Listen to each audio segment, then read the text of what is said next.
What's up, y'all? I'm back at it again with another Streetbeefs fight breakdown. If you don't know who I am, my name is Daniel. I am one half of the Heart in the Fight team. I will be without my co-host Omar for this segment.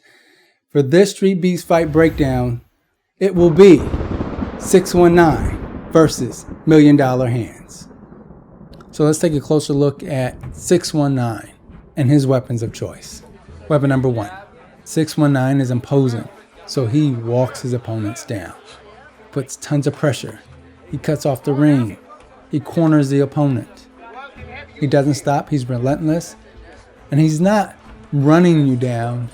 He's just taking steps forward. He's making you feel the back of the gate. He's making you feel that you're on the edge of the fight.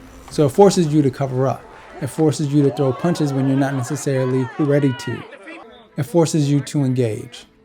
When you're being walked down, there's a pressure. There's an immense pressure on you to try to get this person off of you. You will feel like you need to throw multiple strikes or you need to throw a number of strikes to get them off you. And so while you're trying to get them off you, you're also wearing down, and he is expecting you to do that. He can capitalize on you being tired. He can capitalize on your mistakes. He can capitalize on this pressure. Weapon number two, the double up. If you look throughout his fights, you'll see whether his left or his right, he's normally doubling up, especially his lead hand. He's doubling up, sometimes tripling up. He will throw two jabs and an uppercut, or two jabs or a body shot with the same hand. He's setting up the other parts of his offense. He wants you to pay attention to the busy hand so that it opens up opportunities for the hand that isn't busy. And so he's doubling up on his right hand, knowing that his left hand is going to come on the third or the fourth strike. The thing about his offense, it's nonstop.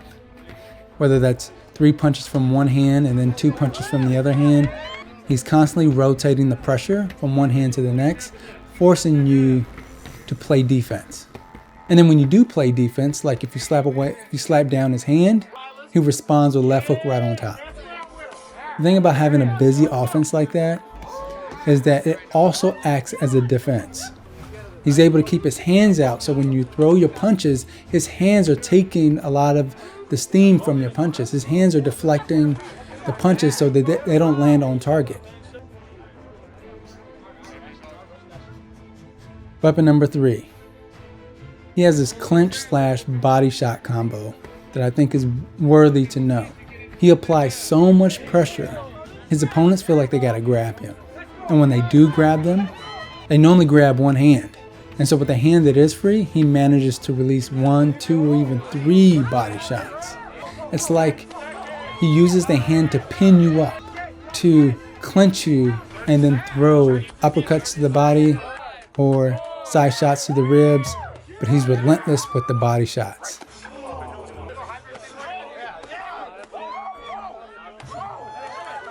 Now let's take a look at $1 Million Hands. Weapon number one, feinting. Feinting is a really important part of his offense.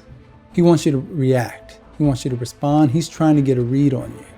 Right? You see him, he's feinting with his left hand. He'll put his left hand down, left hand up, right hand down. He's trying to figure out how you're going to respond to his movements. And so he's constantly feinting, getting you to respond, getting you to move, getting you to cover up, thinking something is there, but he's just reading you.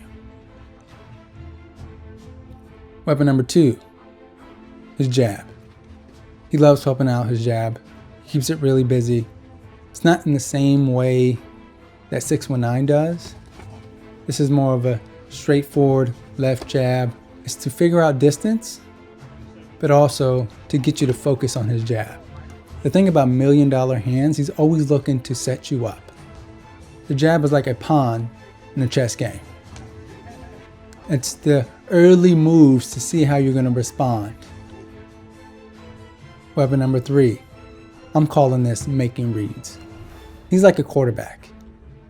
He is scanning the field, figuring out where are the opportunities? Where are the areas that I can take advantage of? He's waiting for an opportunity. And so when he throws his feints or when he throws his jab, when he steps to the right, steps to the left, when he closes the distance and then backs away as you respond and as he retreats, he's trying to figure you out. He will give you the same rotation of punches to see if your defensive patterns are the same. And if they are, he will take advantage of it. If you keep showing, when I pump out my left hand and you cover up, then I know when I pump out my left again, you're going to cover up. And so I'm going to hit you to the body. He's trying to pick up patterns. The next sequence, you're going to see my point. Right there. He showed it. Every time $1 Million Hands waves his left hook, Jet dips to the left. And so this is important because the next sequence, you're going to see $1 Million Hands make the adjustment. He's going to show the left. Jet is going to dip to his left, and he hits him with the right hand. And he does this over and over and over. There's a lot of reads that he's making in this fight. He's trying to read your offense. He's trying to read your defense, trying to figure out what hand are you using to counterpunch, what side are you using to defend yourself, so that soon as you make your move, he can checkmate you. When I think about the X factor here for this fight, it's got to be counterpunching. It's important to note here that their favorite counterpunch is a check hook from their lead hand. And so you might see that actually playing out throughout the entire fight. 619 uses a lot of forward motion. $1 Million Hands goes between forward and backward motion. $1 Million Hands allows you to throw so that he can step back and potentially counter. 619 wants you to engage his hands so that he can counter. And so countering is going to play a huge part in this fight. Who can get the cleaner counter punch will win.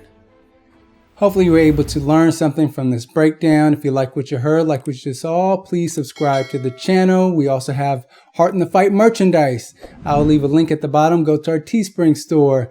And if you want to donate a little pocket change to our platform, you can go to our Patreon page. We always appreciate all the support that we can get.